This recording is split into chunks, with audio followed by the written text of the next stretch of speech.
Well, home all. Apologies for being a slight bit behind here, but we're good now. Today is the 28th of July and just a few days away from end of the month, out of the summer and into the fall. Kind of commented on that last week, but we're there into a new school year, new calendar down the stretch, and then again, like I said before, back into regular mode for most Americans, and their daily lives and their social systems basically is what an education system is. So I think we're not going to be too long tonight. I might keep it shorter than normal just because I've been trying to condense and narrow, say, the topics that we cover on a show down to no more than two to three, if even that, and so that you cover them adequately with facts, data, and your commentary, your opinion, etc. You hit them hard, you hit them adequately, like what would be like a lesson plan in a classroom where you have a clear and specific objective to hit that you want students or people to learn or to know, so that when you're done with that lesson, or in this case a show or a stream, that you can walk away knowing that your audience or viewer also walks away with an understanding or a good grasp of the topic that you covered. Otherwise, it's quite literally just noise and you're just listening to something. But I've said since day one, going back as far as I can remember, that I don't want to ask people for their time and ask people to listen or view if they're not getting something in return for that investment in and of time on their part, right? So again, one, two, maybe three topics, hammer them hard, get them knowledgeable, knowing, and known into the mind of the person that's listening and viewing, and then you move on. Then you can go off and finish the show and go on to something else. So, not abbreviated, but a little more condensed and tight. Where we are today, for the record, I didn't even do like what day of the Trumpstein war are we in? It's in the hundreds now. It's over 100 and something. Just off the top of my head, I know that because we got to over 100, weeks ago. And, we've blown past that. We're nowhere near that anymore. It's, we'll probably get to 200 days. And I say probably because as you can view in the title tonight, the Trumpstein war, there is no end in sight. I don't think anybody worth half an IQ point could logically and honestly stand or sit in front of another person and tell them, again, with honesty and with some certainty, that this war with Iran that we have started, that Donald Trump started specifically, is going to be done anytime soon. We can't know that based on, literally just based on the sample size that we've gone through in these 100 and something days, right? Basically, he started the war in February, the end of February, and here we are finishing the summer. I have no doubt in my mind that Donald Trump thought this thing would be done quick and he could brag and talk shit about, look how great I am, look at I'm a wartime president, look what we did, we kicked their ass and we bombed them into obliteration, and we're this and we're that, we're incredible, all this stuff, right? Because that's basically what he looks for, talking points and points of braggadocio and trying to look cool and be badass and sound like he's something incredible. But we've blown through all that. That's all gone. And again, I don't think anybody worth a half an IQ point, and even if they don't have the intellect necessary, then just some damn vergüenza, some shame to not lie about it and not be, not tell untruths, to obfuscate or try to make it less than what it is. There is no end in sight. I'm sure. I mean, listen, you can literally, most decent people, decent Americans, most non-educated, educated, or anybody that can take the intellectual time to follow or pay attention or to understand where we're at politically and globally in terms of our foreign policy and our entanglements, most people can understand and know that you can't trust Donald Trump to tell the truth One, reminder, and all factual, by the way, just facts. He said that we had won the war on day one, the first night. He said that he had totally removed their air capability, that they couldn't do anything. And then, we had a Black Hawk shot down, and there's still bombs and missiles being shot. We're still losing people. Okay, all lies. So again, anybody worth half a brain, or at least some shame, even if they don't have a brain, can understand that we don't know when or if this war is going to end. And I would follow that up with an obligatory anytime soon. I'm almost certain, fairly certain, that it isn't going to end anytime soon. And not for the reasons that the numbnuts people in the Klan, in the Trump cult would say or use, but from my own assessment and my own observation and my own honesty. I've said before, historically, from my background as a former U.S. history teacher, the people of Iran are accustomed to difficulty. The people of Iran have generations, centuries, and millennia of experience in dealing with foreigners that attempt to or want to break them, hurt them, subjugate them, control them. There is no one region on the planet more inoculated and immunized to said foreign control or attack. None more immunized and inoculated and conditioned to the difficulty of war and loss of life and killing people. None more so than the Middle East region, the Mideast region in general. And in particular, Iran and Iraq. In particular, you can make the case for obviously Palestine, Israel for sure. If you want to say Fertile Crescent or the Levant, then you're there too with those regional descriptions. But for sure, Iran and Iraq.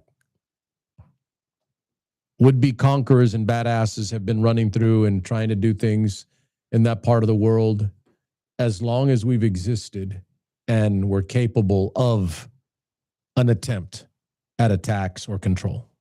As long as. A good 5,000 plus years.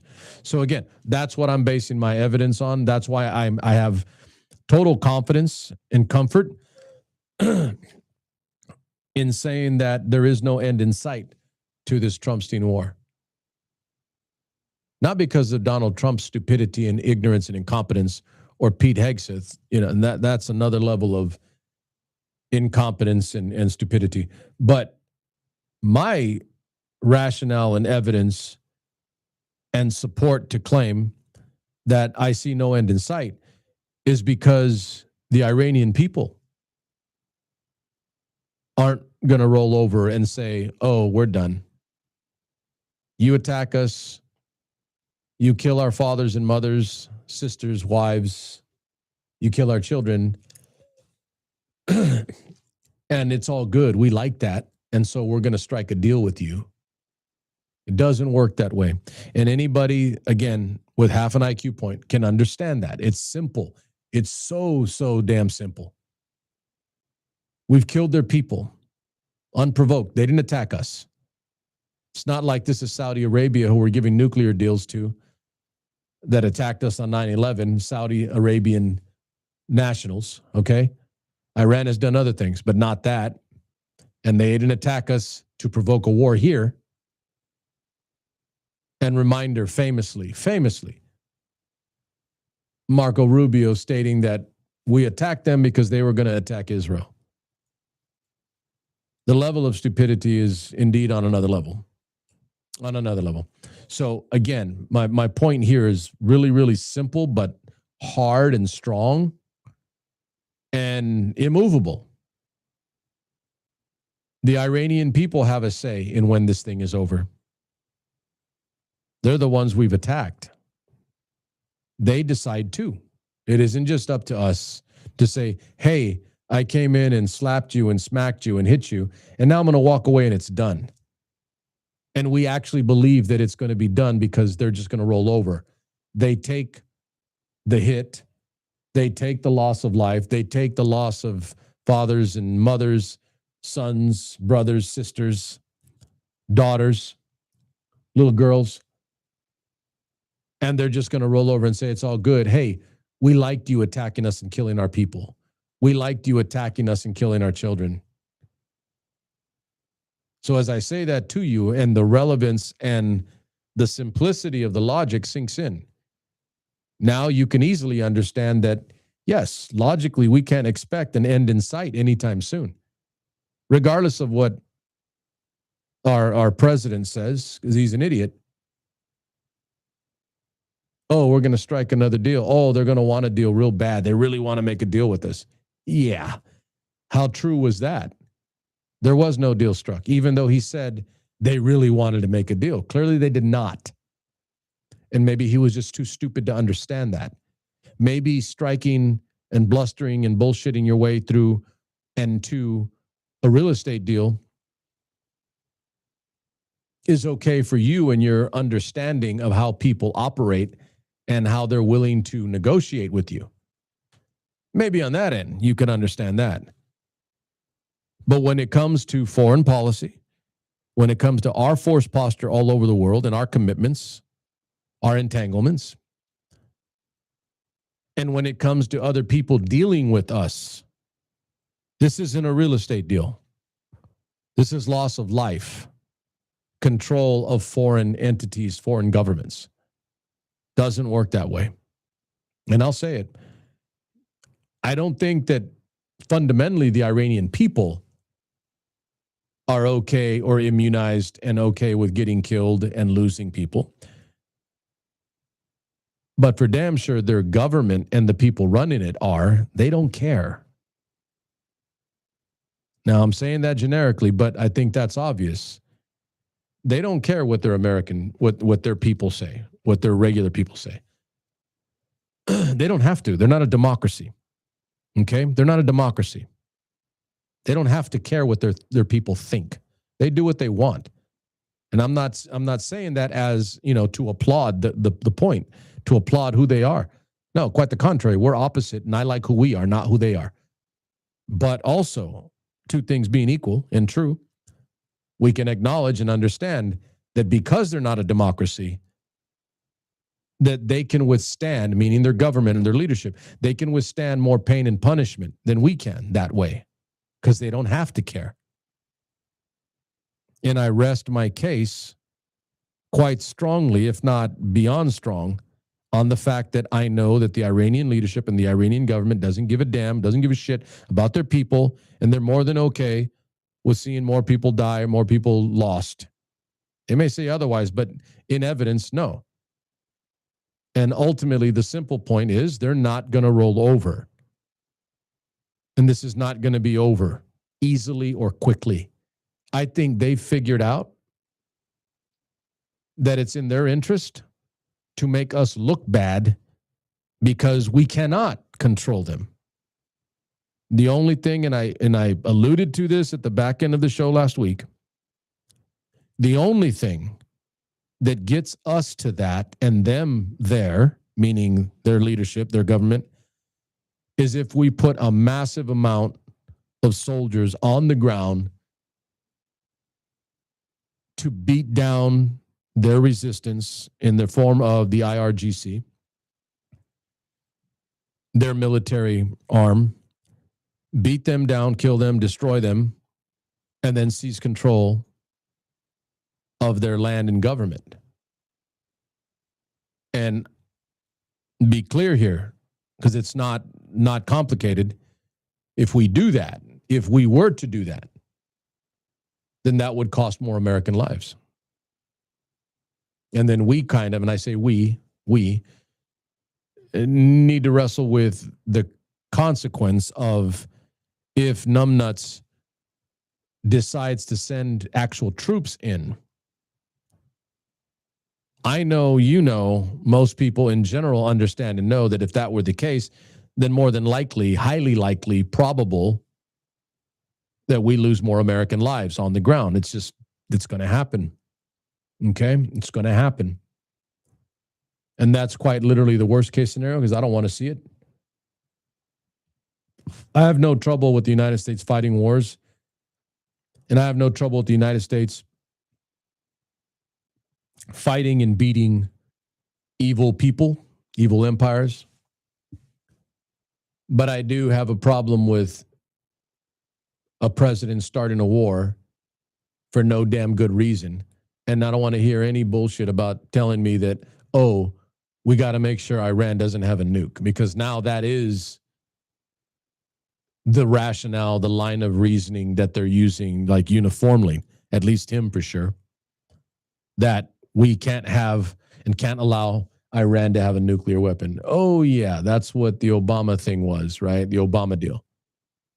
And for the record, they did not have a nuclear weapon, nuclear capability.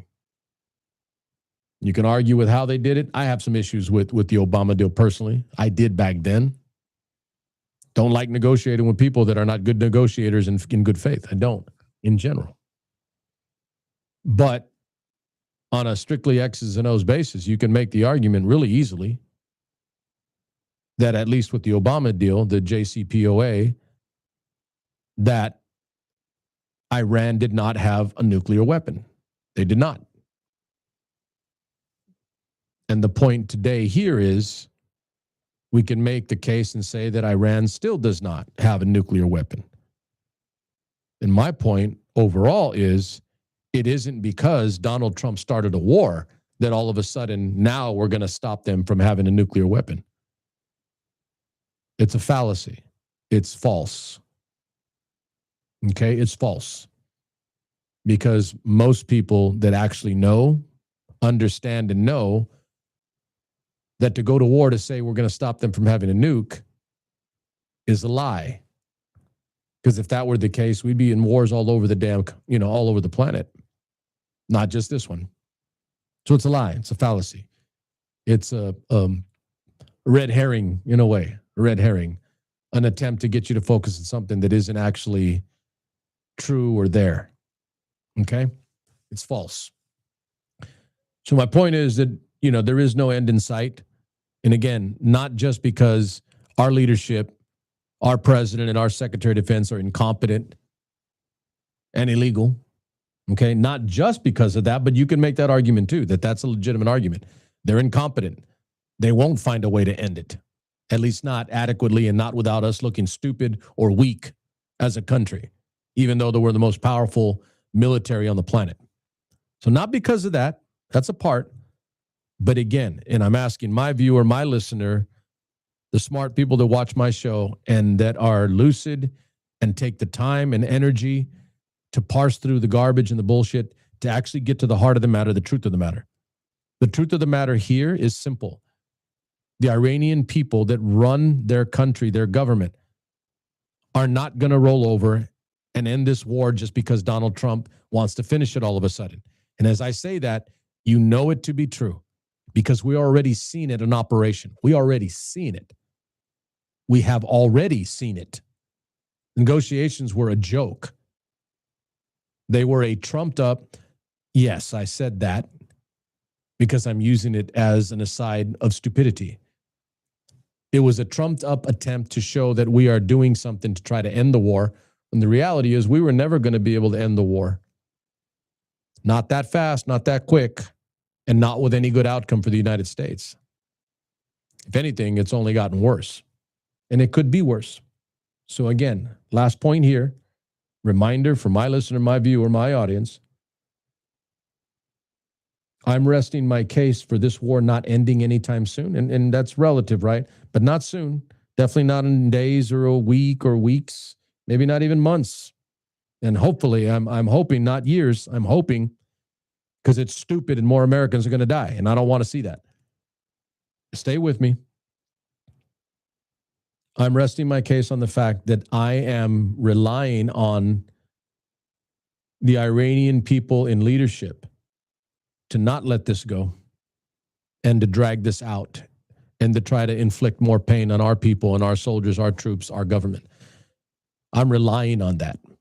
And for the record, obviously not in a good way because I'm not happy that Americans are dying.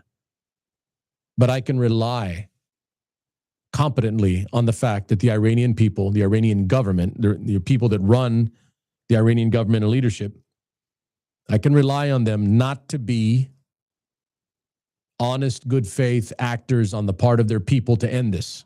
I can rely on that. And that is why I don't think this thing is over anytime soon. There is no end in sight to this Trumpstein war. Operation Epstein Fury. It's not done. It's not going to be done anytime soon. Again, if you're my listener, my viewer, think smarter than others out there in the stuff that you hear. Rely on the human emotion and the human capacity of the Iranian leadership and government to not want to see this end. Again, I'm not saying on a positive or in a positive way, but they're not going to let it go and they're not going to roll over. And all that's going to mean is this drags out and there will be more pain, not just financially or at the pump, but in terms of loss of life on the part of us, Americans, and them. And I'm going to say that too. All right. I'm going to say that. You're not supposed to hate the enemy. You're not supposed to, or better yet, you're not supposed to love the enemy and whatever. You know, I'm not the Bible guy that way. You know, I'm a soldier first. But we've killed civilians. We, the United States. And I don't have to like that. And I'm a soldier. And I was a damn good soldier. I'm not bleed for my country. But I will not bleed for my country or bleed for a country that literally just kills civilians because they can. And they don't give a shit about the result of those actions that resulted in the death of women and children. There are accidents. There is collateral damage to anything in case of military activity, war. But I would actually, you know what I would like? I, as an American, as a soldier, as a veteran, I would like a little bit of goddamn honesty out of this government and this military, this army, this Department of Defense in telling us the damn truth. I'm going to segue here in a second.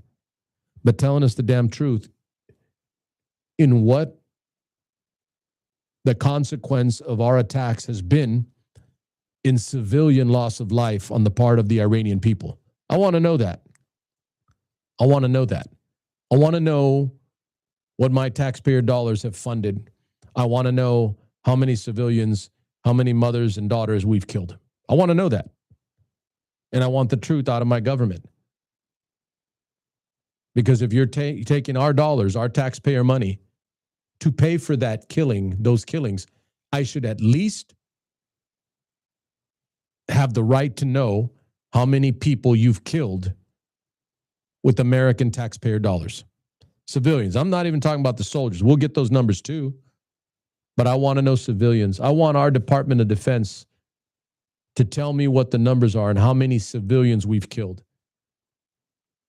How many, accurately, how many women and children we've killed, that Americans have killed. I want to know that. Segue. I want a little bit of truth, you know, from our Department of Defense. So this has been reported on by a variety of sources. I thought about bringing some today. I'm not going to do that, maybe another time, but I've read, you know, more than a few pieces from a variety of sources from across the political stripe, from the left to the right, all in between. And uniformly, it comes out the same, in essence, that the Department of Defense and our government has not been honest in the reporting of how many Americans have either died or are casualties of this war so far. And only now, after a number of weeks, are we starting to get more of a clearer picture, because they kind of got caught not reporting accurately or telling the truth about how many people have died or been injured because of this war that Donald Trump started, Epstein Fury. So what I've got today is 18 men and women killed in uniform during this action, this war, and 624 wounded as of today. Okay. And again, and I have to do this, but For those of you out there like, oh, that's not that many compared to other wars, and you would be accurate and correct, but it doesn't matter that it is factually accurate and correct. What matters is there should be no damn Americans dead. Period. Don't start your argument with, well, there was a lot more lost in this last war. There was a lot more in World War II or the Civil War, World War I.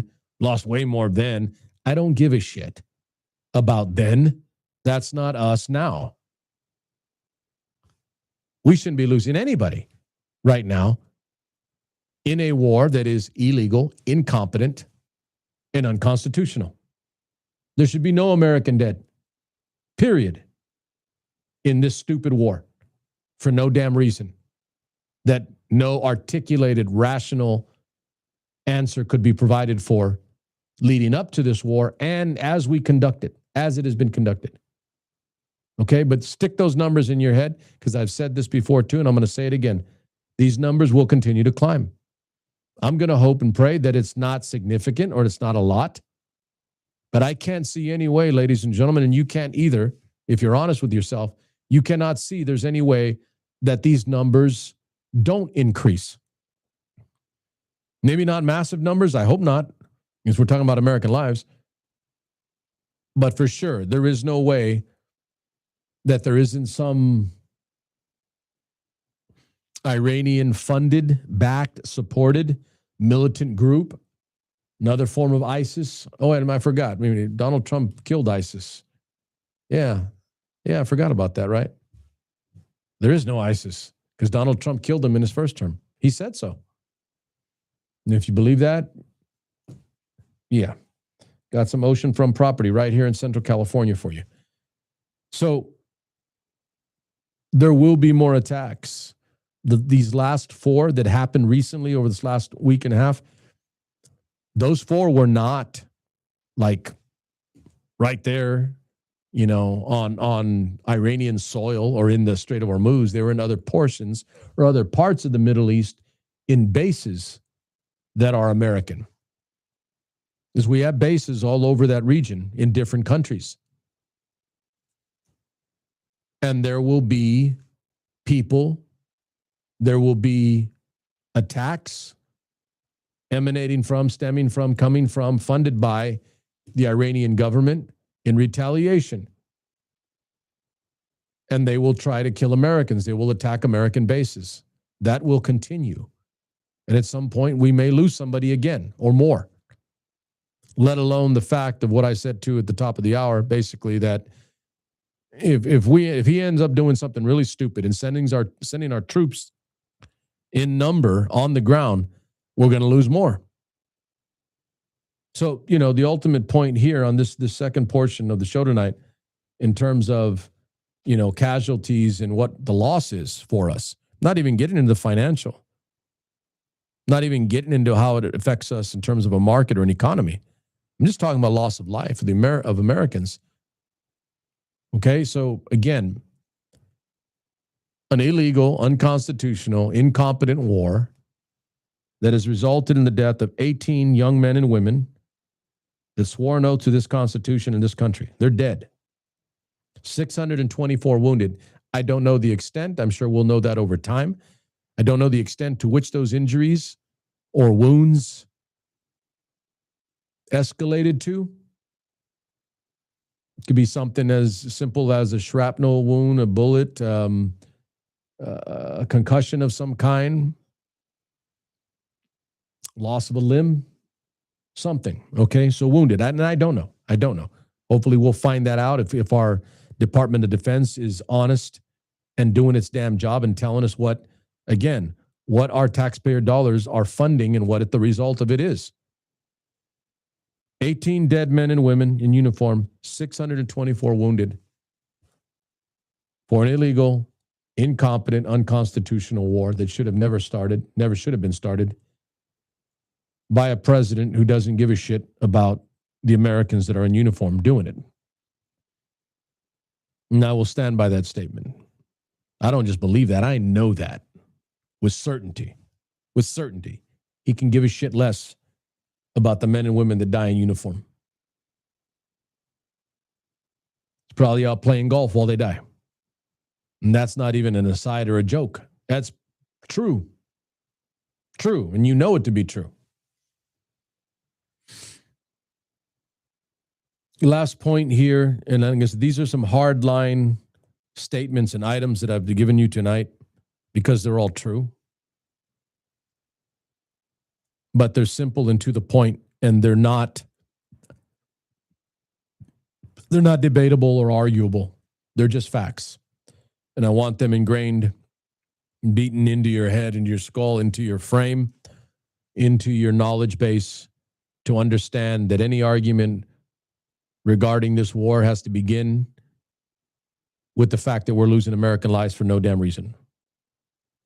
And you can make that argument in the case, and I'll say it here because it's a general statement, a general argument, a general understanding that there is nothing more significant, more important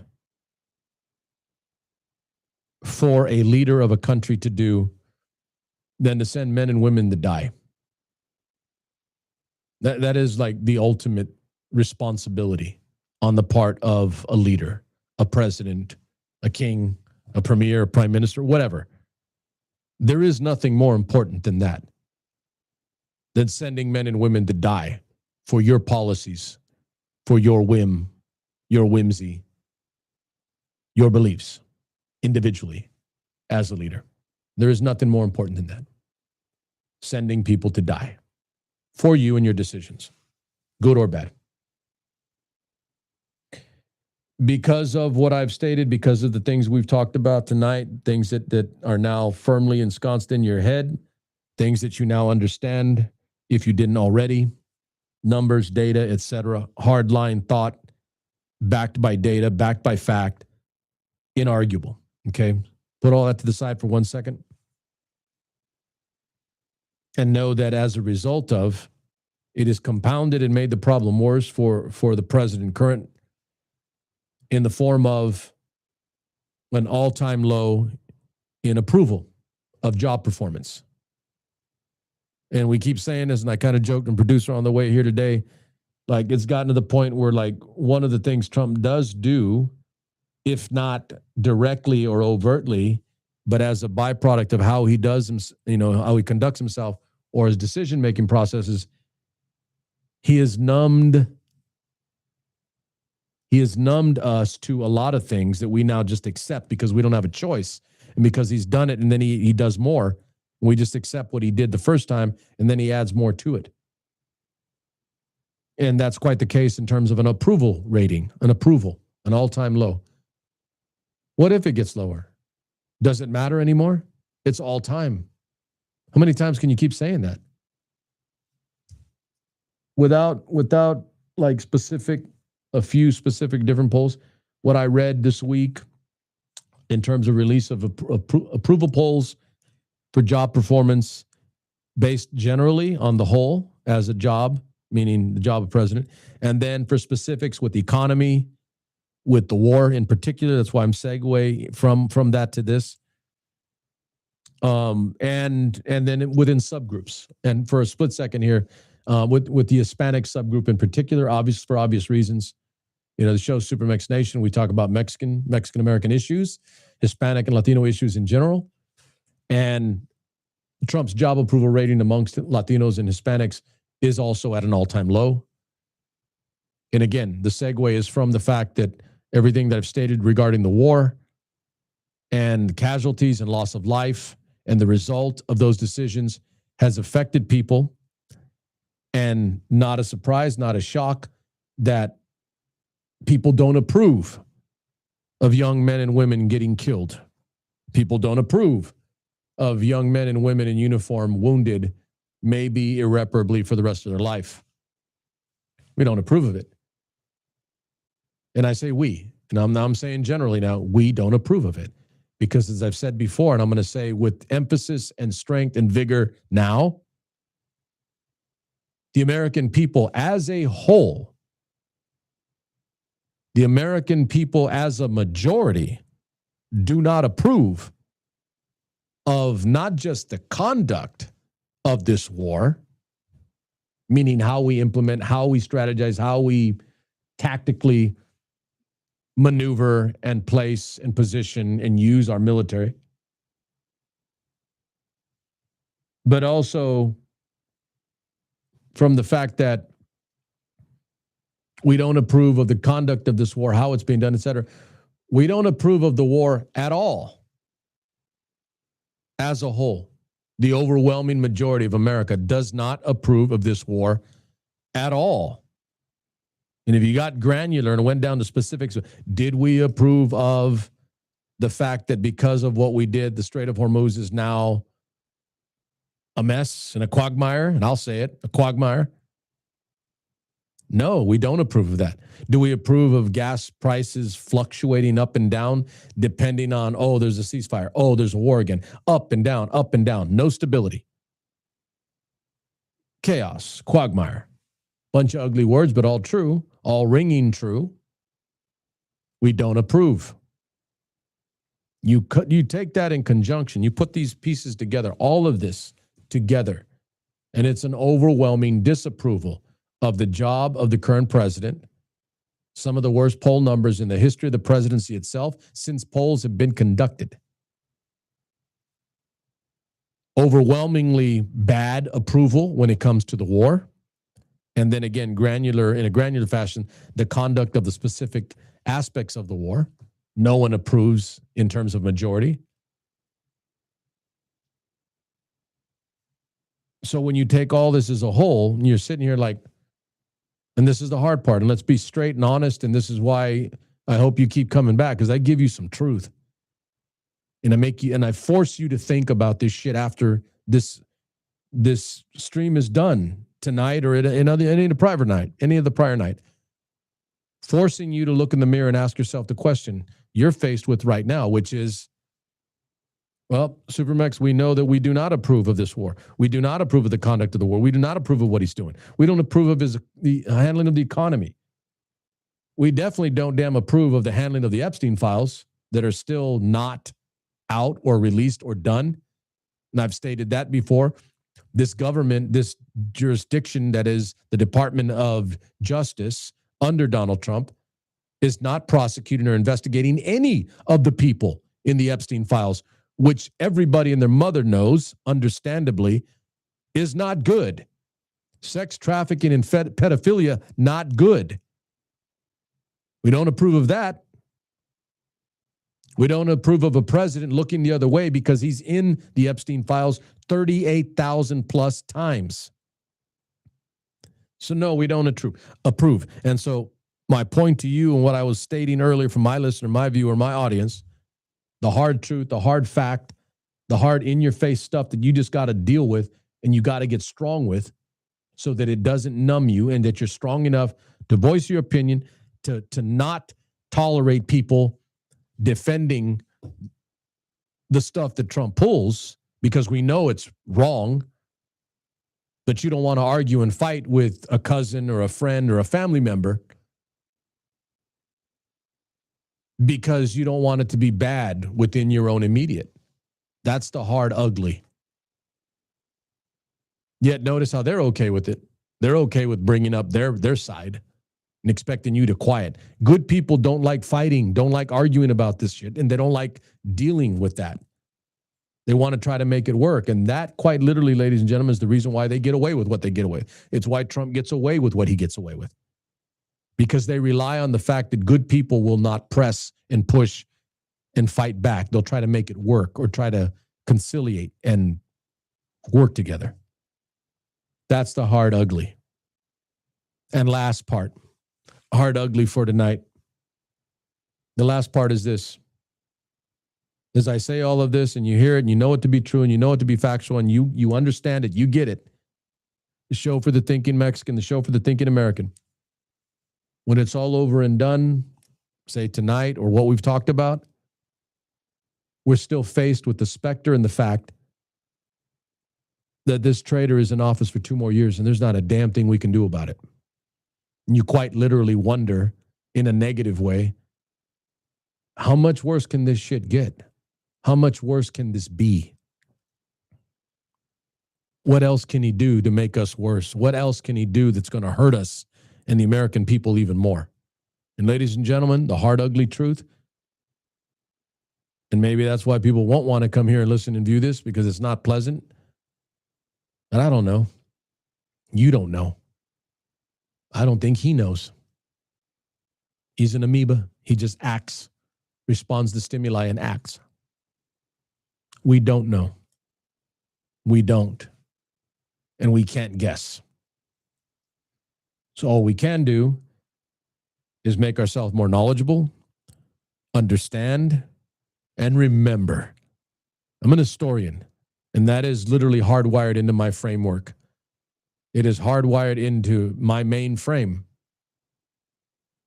I remember, and I will not forget the things that I see now, and I will not forget the things that this guy is doing. And that is a win for us, decent people. Because you have to remember, internalize, and take in that data and take in that information so that we never see this shit again, and we make sure that it doesn't happen again. But in the meantime, as I've said, we're stuck with 2 more years. So gird the loins, strap up. Beyond a bumpy ride, this is the worst ride in American history. Maybe the Civil War, and that's it. And that was different, by the way. That was different. We didn't have a president that did the garbage, okay? We had Abraham Lincoln. Oh, how we've fallen. Oh, how we've fallen. Yeah. That's going to be it for tonight. But again, to defeat a trap, you must know of its existence. To defeat the enemy, you must know of what they are doing. And if we're going to survive and come out of this and have some semblance of what we were as a country, a democracy, there has to be reciprocity. There has to be justice for the things that are being done right now. So you need to remember those things. You need to internalize them. And then when the time comes, you need to be loud and clear and proud about asking for justice and for people to pay a price for what they are doing to this country right now. Make sure I'm clear on that. When this part of the nightmare is over, we, the American people, those of you that actually give a shit about it, really actually care about the country, not just the fat Fuhrer.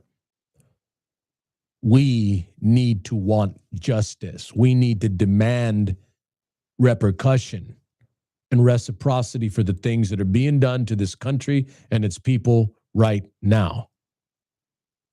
And I'm asking you now to be ready for that and to be strong for that when this thing is over and the piper needs to be paid. That is the only way this country survives in any kind of decent form of a democracy going forward. Other countries have done this, they've survived, and they made those people pay. We can do the same. I'm not saying we will. I don't know that. I'm saying we can. It is in the capacity to do so. I don't know if we will. But what I do know is we as a people, we the people, need to understand and know that if all of this that goes on right now that we know objectively to be wrong and evil, if we don't do anything and we don't make these people pay a price soon, in the near future, in a couple years, then we tacitly accept what has gone on, and it becomes predicate for the future in terms of others being able to do the same stuff and worse. Then again, we the people are at fault. We will be at fault. I can tell you point blank, I know where I'll be. I'll be saying something. I'll be talking about it. I'll be doing this, getting it out, communicating, making sure people understand, and saying that we need to expect and demand justice for what is being done to this country and its people right now. And lastly, because if we do not, and we accept it, then we're done that way. We may continue to exist for a while. Most of them do. But we won't be the same. We won't. Again, unless there is repercussion and unless there is reciprocity, unless there is payment. There needs to be a payment for what has been done. We'll be back on the Thursday. Follow up with you. Consider the things that I've said tonight. They're heavy, they're hard, but they're all true. And I'm actually conveying an image, if not the message itself, but conveying an image to you of what this needs to look like in the near future if we're going to survive as a country and get stronger. It is possible we can, but we have to have a clear understanding of how we do that. That is what I want for you to get out of this show tonight. And what I want you to understand as an individual American in this country and what we can do, what you can do. You're a small part. You take a lot of small parts and becomes a big part. And for the record, that's how this country was formed in the first place. Not by any one individual, but by bunches of individuals that congregated together in common cause and common rationale to achieve a goal of unification and consolidation of a people in one country, one form, one government.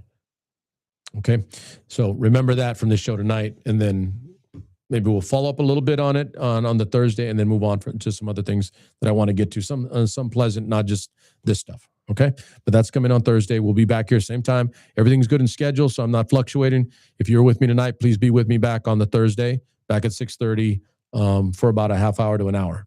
45. We're going to be under an hour tonight too. 45 to 50 minutes. Okay, nothing but love for you. We'll see you on the Thursday.